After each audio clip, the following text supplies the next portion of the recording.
नमस्कार, मैं हूं रमन कुमार। मेरे साथ आप देख रहे हैं युवा शक्ति बिहार झारखंड। मेरे साथ में जिस व्यक्ति को आप देख रहे हैं, इनके ऊपर जानलेवा हमला हुआ है। हम इनसे जानने की कोशिश करते हैं कि ये साहब कौन है, कहाँ के रहने वाले और किस लिए इन पर हमला हुआ है। क्या नाम है सर आपका? मेरा नाम हुआ ब्रजकिशोर सिंह चौहान, अधिवक्ता। मैं समस्तीपुर में अधिवक्ता का काम करता हूँ। समस्तीपुर डिस्ट्रिक्ट कोर्ट में? जी सर, व्यवहार न्यायालय समस्तीपुर। आपके ऊपर जो हमला हुआ है वो किस लिए हुआ है? देखिए, गरीबों की बेटी के साथ गैंग रेप हुआ था, जो बहुत कष्ट के बाद महिला थाना कांड संख्या 40/2021 और महिला थाना कांड संख्या 28/2020 दर्ज हुआ। और उसके जो अपराधीगण हैं, बहुत दिनों से षड्यंत्र रच रहे थे हमें मार देने के लिए, इसलिए कि मैं गरीब गुरबा का मुफ्त में लड़ाई लड़ता हूं, उसको न्याय दिलवाने का कोशिश करता हूं। जिस कड़ी में 40/21 के 2 अपराधी को सजा हो गया तो बहुत दिन हमको पीछा किया। तो कल हम गर्ष से चौक पर थे, तो गौरव सिंह है एक अपराधी जिसको सजा ADJ 6 समस्तीपुर माननीय कैलाश जोशी ने उसको सजा किया 30 जनवरी 2024 को। बस उसका भाई जो है वो गांजा मने बेचता है और मने शराब का गलत जो है ये करता है। उसने मेरे ऊपर हमला कर दिया। एक सेकंड वकील साहब, आप अधिवक्ता हैं डिस्ट्रिक्ट कोर्ट में, तो आप जो कह रहे हैं कि गांजा और शराब बेचता है, इसका कोई लीगली प्रूफ होगा ना सर? हाँ, लीगली प्रूफ है। ठीक। वहां पर कोई भी हमला कब हुआ? हाँ, मेरे ऊपर 28/2/2024 के 10 बजे दिन में गर्ष से चौक पर जो विद्यापति नगर थाना के अंतर्गत है, एकाएक दो हाथ का लोहे का रड करीब 2 इंच मोटा से हमारे माथा पर मारा। 1.5 इंच फट गया है। खून का फव्वारा पूरे कपड़ा में अभी भी है लगा हुआ, जो पूरा कपड़ा खूनमय है। और उसके बाद फिर बाँह तोड़ दिया है, बाँह पर मारा, बाँह 1.5 इंच फट गया। माने जहां चोट लगा है वो सब फट गया है। किसी तरह हम भाग करके जान बचाए। वह पिस्तौल लाने गया तो एक अमित कुमार सोनी और जो है पांडव प्रकाश हमको उठा करके सदर अस्पताल ला करके इलाज कराए। शाम हो गया, फिर थाना प्रभारी को आवेदन दिए। अभी तक प्राथमिकी भी दर्ज नहीं हुआ है। माननीय थाना प्रभारी क्या कह रहे हैं? अब होगा। अब करते करते शाम कर दिए, अभी तक मेरा प्राथमिकी नहीं हुआ है। और वह अपराधी किसी समय हमको जान मार देगा, इसलिए कि गरीबों की लड़ाई लड़ने वाला समस्तीपुर के सरजमी पर एक भी अधिवक्ता नहीं है मेरे अलावा।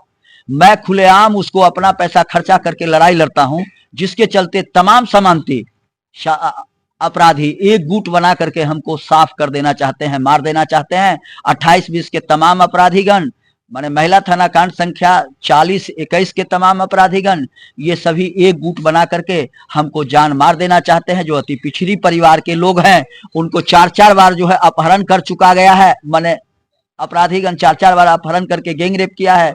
ऐसे लोगों की माने जो है पीड़ितों की मैं लड़ाई लड़ता हूं, जिसके चलते मेरे ऊपर ये तमाम अपराधी षड्यंत्र रच करके हमला किया है।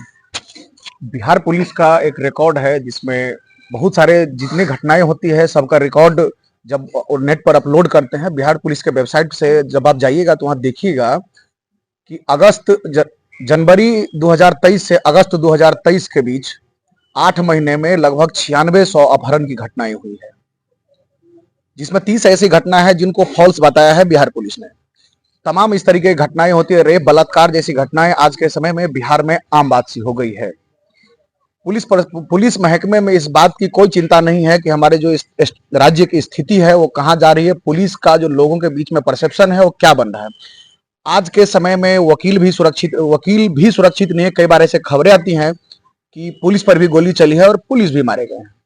सरकार एक तरफ सुशासन की सरकार होने की ढोल पीटती है और दूसरे तरफ जो स्थिति है वो आपके सामने है।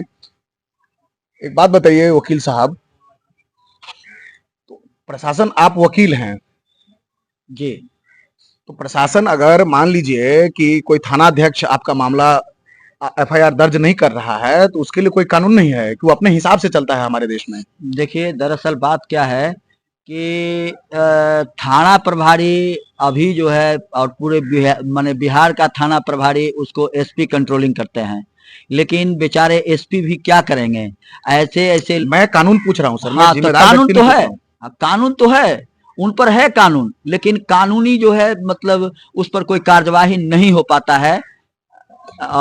जिसके चलते जनता और मेरे जैसे अधिवक्ता भी हैं आप परेशान। वकील हैं, शायद आपको पता होना चाहिए कि जैसे भी घटना होती है तो आदमी अस्पताल आप जा रहे हैं तो उसके पहले 112 को आप कॉल करते या सरकारी एम्बुलेंस का जो भी नंबर है 108 है 112 उनको फोन करते और उनको उस समय उनको रजिस्टर्ड केस करना पड़ता है, क्योंकि कॉल है वहां पे एंट्री होती है कि किस आदमी ने कॉल किया, किस घटना के लिए कॉल किया है।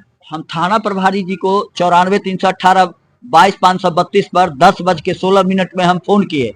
थाना प्रभारी जी तो नहीं वहां पहुंचे और हम उसके बाद हम डिस्टर्ब हो गए, बेहोश हो गए। हमको जो लोग लाया सदर अस्पताल समस्तीपुर, हम बेहोशी स्थिति में आए।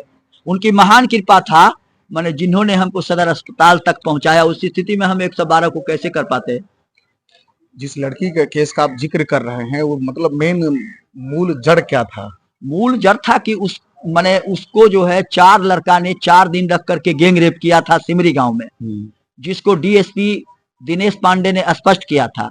और बावजूद उसकी जो हम लड़ाई 1.5 महीना बाद हुआ था, माने प्राथमिकी, मतलब 1.5 महीना बाद एफआईआर दर्ज हुई थी। हाँ, महिला थाना के खिलाफ हम आकर के जो बयान दिए थे, इसलिए पुलिस महकमा हम पर खफा रहती है। हम डीजीपी के खिलाफ बयान दिए थे। माननीय नीतीश कुमार के ईमानदार सरकार के माने श्रवण बाबू के प्रयत्न से ही वह जो है मुकदमा हो पाया था। और मैं काफी लगन के साथ लड़ाई लड़ा तो उसको सजा हो गया। सजा हुआ तो वह अब हमको माने जान ही मार देना चाहता है, क्योंकि मेरे पास तो कोई सुरक्षा नहीं है, पैसा नहीं है कि हम तो कार चाहते हैं कि सरकार आपको सुरक्षा मुहैया कराए। हाँ, सुरक्षा मुहैया कराए और वैसे लोगों को शीघ्र जो है तुरंत जेल भेजे, प्राथमिकी मेरा दर्ज हो। तो नहीं तो गरीबों की लड़ाई लड़ने वाला विद्यापति नगर की धरती पर दूसरा नहीं है ब्रजकिशोर चौहान के अलावा। आपने देखा है कि वकील साहब ने कहा है कि पिछले बार जब ये लड़की के साथ में बलात्कार हुआ था और सामूहिक बलात्कार हुआ था, तब श्रवण बाबू जैसे मंत्री के कहने पर एफआईआर दर्ज हुई थी। आप इस राज्य की स्थिति समझ सकते हैं कि कितने ऐसे लोग होंगे जिनको मंत्री जानते होंगे, जो मंत्री हो गए, मंत्री लेवल के लोगों से पैरवी करवा सकते हैं। अब राज्य की जो वर्तमान स्थिति है उसको आप समझिए और आप क्या सोचते हैं कमेंट बॉक्स में आप जरूर करिएगा। जय हिंद। अपने इलाके की खबरों को जानने के लिए युवा शक्ति चैनल को सब्सक्राइब करें।